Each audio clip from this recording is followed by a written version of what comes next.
Good evening, troopers. How are you all doing? Don't worry, I am 100% sober. I did go out again last night and again got absolutely drunk, but decided not to do a video because, you know, I've already done one. But it does tell me that I should get drunk more often, because apparently a lot of people actually quite like that video that I did of me being drunk. So yeah. Very interesting. Anyway, so I've just finished watching Gab and Dad's worst and best movies of 2010, and I have to say they have made some excellent choices, especially in their best movie of 2010. They've picked 3 movies each. So if you want to check them out, go to their channels, Gab and Dad, and have a look at their best and worst picks. And by the way, Philip, I love your new toy. Absolutely awesome. It had me cracking up throughout both videos. Really funny. So with that in mind, I thought I would do my pick of obviously the best and worst of 2010. Now I'm going to mix them up. I'm going to put both of the worst and the best in this video, and then in the next video that I'm going to do after this, it's going to be of movies that I wanted to see this year that I unfortunately didn't get to see due to a few unforeseen circumstances. But yeah, I'm going to get right into it. We'll start off with my first one. I'm going to start off with the worst films of 2010, and they're going to be like my worst movies that I've seen so far this year. It's only going to be 3, so it's going to be 3 worst and then 3 best. So I shall just get right to it, shall I? Number 3 for worst movie of 2010. Well, it's a bit of a... You see, my movies are slightly different. Well, I say my movies, my taste is like different to that and Gab and Dad's. Theirs is more, you know, they have a broader spectrum of movies, where I see certain like blockbuster movies, or if there's certain drama type movies that I find interesting, I'll go and see it as well. But yeah, I'll start off with number 3 for me. Skyline. Yeah, that was really bad. I mean, when I first saw the trailer for it, I got really excited, thinking, could this be just like Independence Day, if not better? The effects were looking really good, and I thought, could be interesting. The storyline, you know, there wasn't much in the story to begin with, but when I watched it, and then as the film progressed, I just kept thinking, yeah, this is not what I was hoping. So yeah, didn't really do it for me. If you want to check out my review of Skyline, it's on my channel. Have a watch of it. Again, you know, nothing to go excited about. Number 2. Oh my God, I've actually got quite a few on the list. I can't even pick which one for me is actually the worst so far. Number 2, I'm gonna have to go for The Last Airbender in 3D. And I think that's the only reason why I think it was really bad, is because it was in 3D when it didn't need to be in 3D. It could have been so much better, and unfortunately I'm sorry to say this, but M. Night Shyamalan should just stick to what he knows best, developing twists in movies. He's done it with The Sixth Sense, he's done it with Signs, he's done it with Unbreakable. I absolutely love Unbreakable. I think it's one of the best movies that he has done. I've done a review of Unbreakable, I've spoken about it on YouTube, so have a check for it. And it's even, I've done similarities to that movie to other certain superhero characters, so if you want to know what I'm what I discuss, check out the Unbreakable video as well. But Last Airbender, no good at all. And a lot of hardcore Avatar Last Airbender fans will tell you that the film just sucked. Totally sucked. Totally sucked. So what would be the number 1?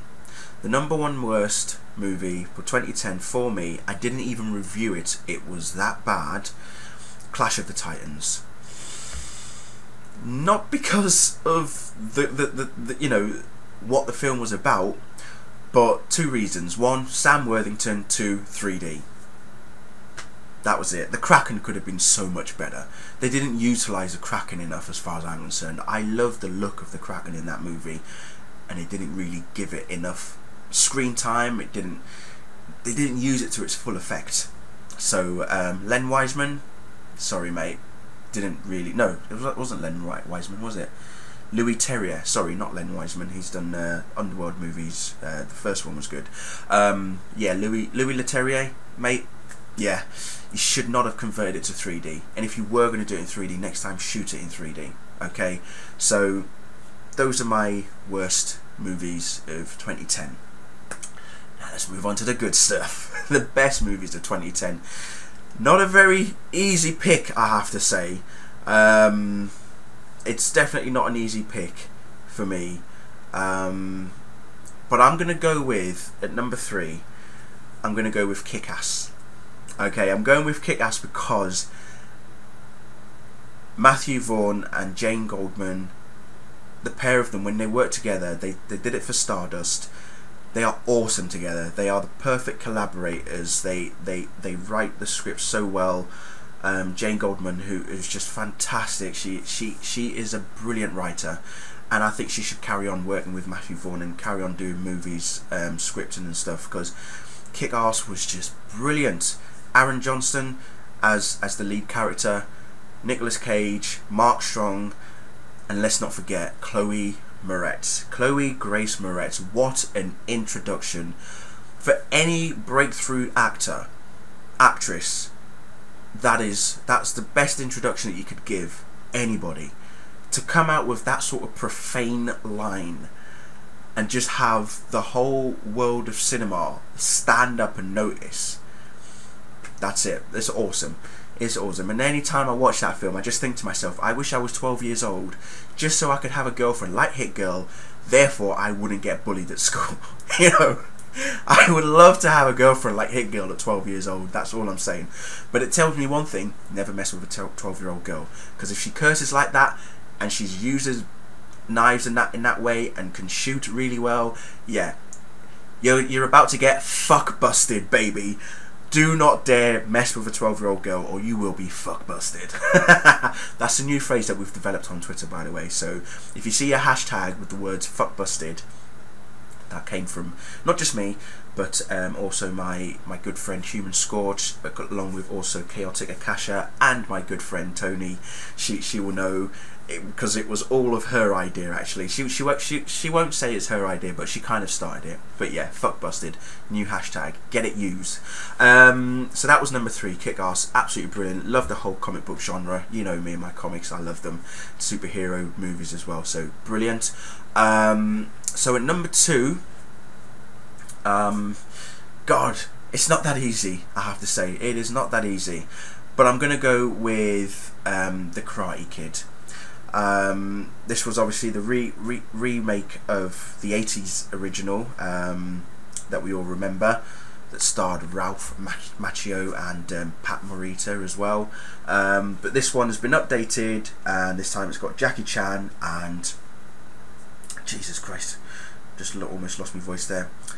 Jackie Chan and Jaden Smith, Will Smith's son. And I have to admit, when I first heard that this film was being done, I kind of thought to myself, how is this going to work? I mean, we all remember the 80s version, and everyone will tell you how they loved it so much. And the only difference with this film is that it's not actually about karate, it's more about kung fu. It's very long, it's about over 2 hours long, so it does kind of drag on, but overall it was well thought out, was well told. Jackie Chan's character, Mr. Han, has a bit of an emotional breakdown, which really gives you a good sense of why he's doing what he's doing to help young Dre, as he's known, as Jaden is known in the film, you know, to learn kung fu, to teach him the ways of the martial arts and everything. It really is a good film, and I really did enjoy it. So that's my number 2. And number 1, well, it's no brainer. You've probably guessed it. You know how much I've praised this film since I've seen it, and I've seen it 3 times. 3 times I've seen it, and it's none other than Inception. Christopher Nolan, you are an absolute genius. That is all I'm going to say. An absolute bona fide movie genius. There's nothing more I can say on Inception, because I've already spoken about it in 2 separate videos. So if you want to check those out, I suggest you do and have a read of it. Everybody knows what I'm like about Inception. I absolutely love Inception.